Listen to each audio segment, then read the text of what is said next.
Good morning. Brandon Hardison for Hardison's Tips.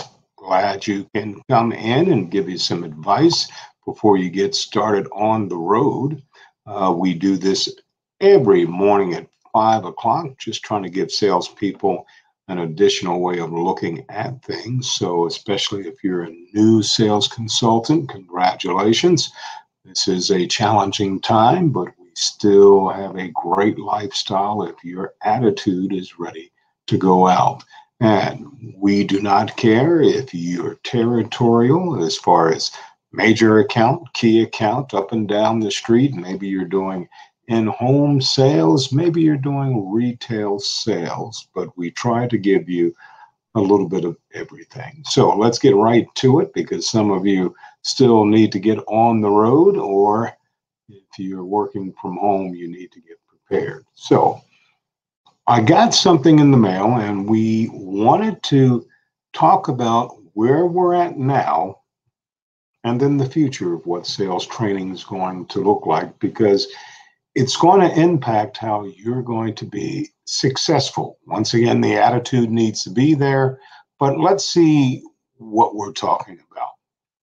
I have spent over 4 decades of training and coaching leaders and organizations, trying to get everyone on their team to understand that these processes are there for them to be consistent winners when they have their clients. But I'm finding out that there's a few barriers, if you will.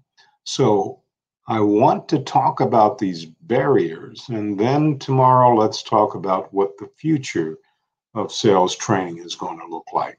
So currently right now, if you do look at it, we may have too much too soon as far as the sales training event.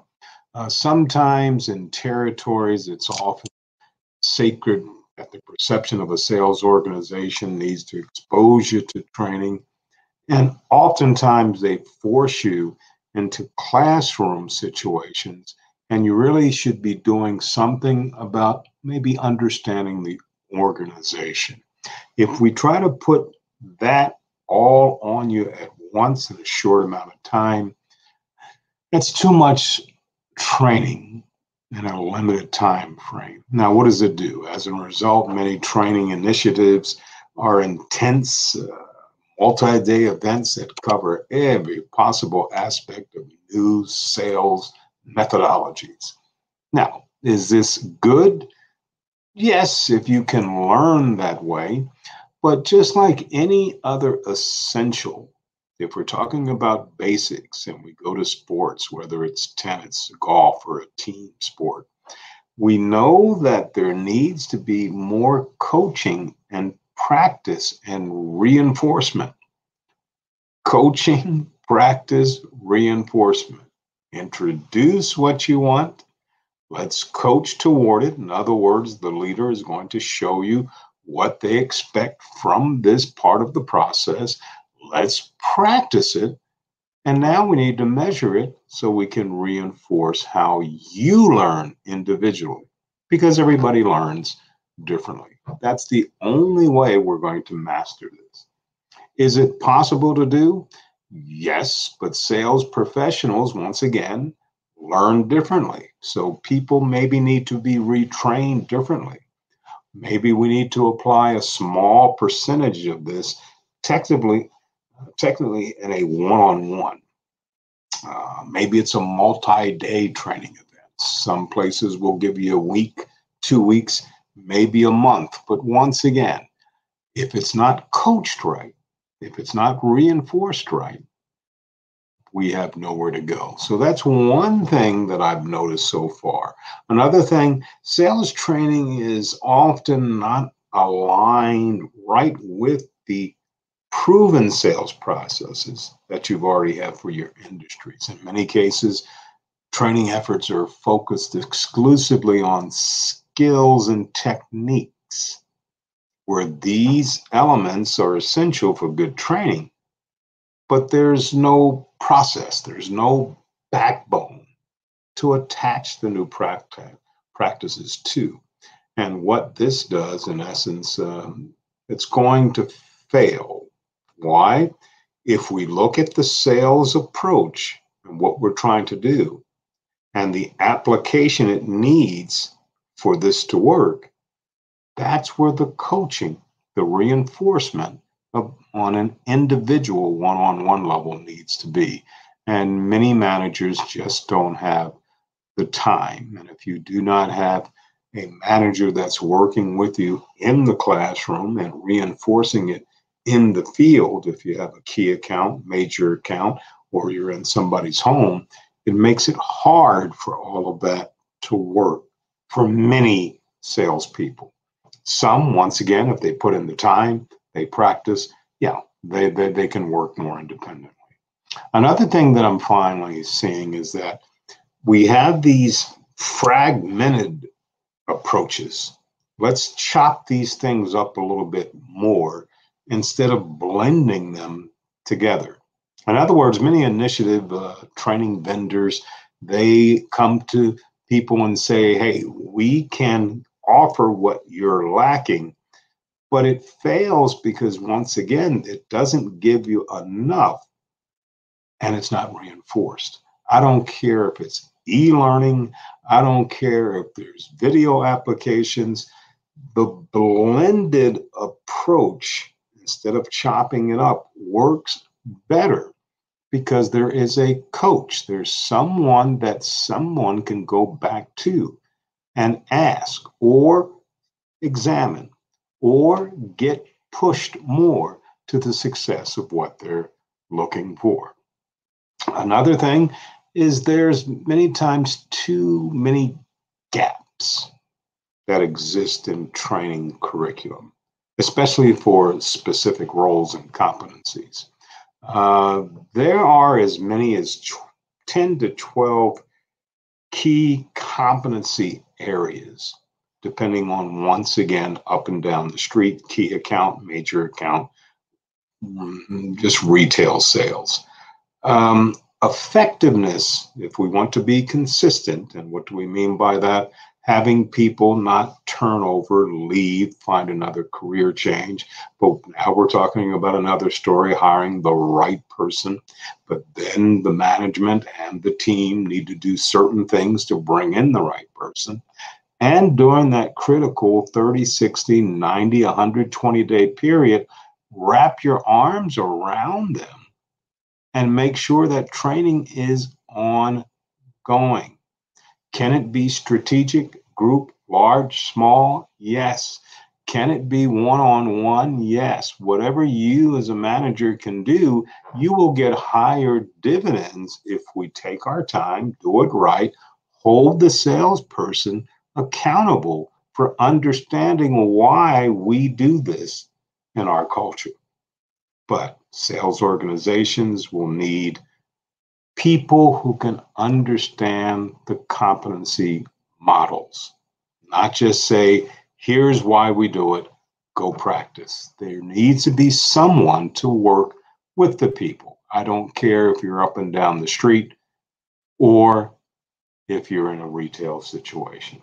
Well, why can't this be done? Simple thing.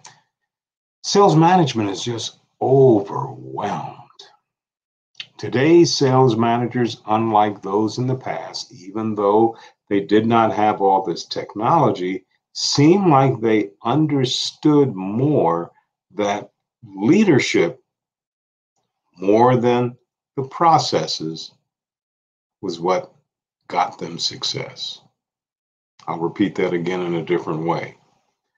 Let me bring someone in and work with them, teach them, show them, hold them accountable, do more one-on-ones, practice. They did that a little bit more than I can see compared to today. Not to knock the sales managers of today, but it seems like we've lost a generation of managers who weren't given that opportunity to learn from a better mentor. So sales manager, look at this coaching thing as really a new way of adding something on their plate because they're trying to hit numbers. So the degree of how much coaching, how much one-on-one, how much managing by walking around, and especially one-on-ones. Sure, sales is a high pressure environment, especially for managers. And most sales managers simply do not have the time to address the overall coaching and mentoring needs to get their individual people working. That's why they bring in many times coaching and inside and also coaching outside. But you can bring in all of the trainers and coaches in the world. If that individual salesperson doesn't see manager, the leader that they're reporting to, the person that interviewed them and said that you can be successful as a career change here, if they don't see you out there working, coaching, teaching, giving an opportunity, even at the end of the day or beginning of the day or a text or an email, how's it going? What can I do to make the next day a little bit more better for you? As a result, we're having this chaos. So the ability to follow through with adequate coaching and mentoring is often unattainable. That's what I'm finding currently right now. So in the future, we have to do it a little bit different. There are some organizations that are already working towards that. And that's what I would like to share with you tomorrow as we continue to look at the future of what sales training models are going to look like. But I wanted you to understand the challenges, the realities, because it's happening every day in whatever vertical of sales that is out there. Not saying that they're bad people. People can get ahead, but unless you've already got the will to win and you understand it from here and your attitude's already focused because you have something in mind, sure. Can you make it in sales? Yes, but you got to be mentored. You got to have somebody that's going to wrap your hands around you and make sure that you reach your goals. So tomorrow we'll look at part 2. I hope that this gives an insight to some salespeople. So your managers are not bad. You're not bad.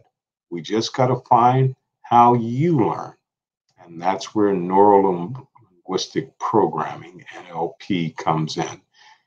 That manager, those managers need to find a way individually how to get the best from you. So in the future, we have some ways that we're going to work with this. Once again, Brandon Hardison, as always, imparting, go out and make it a champion.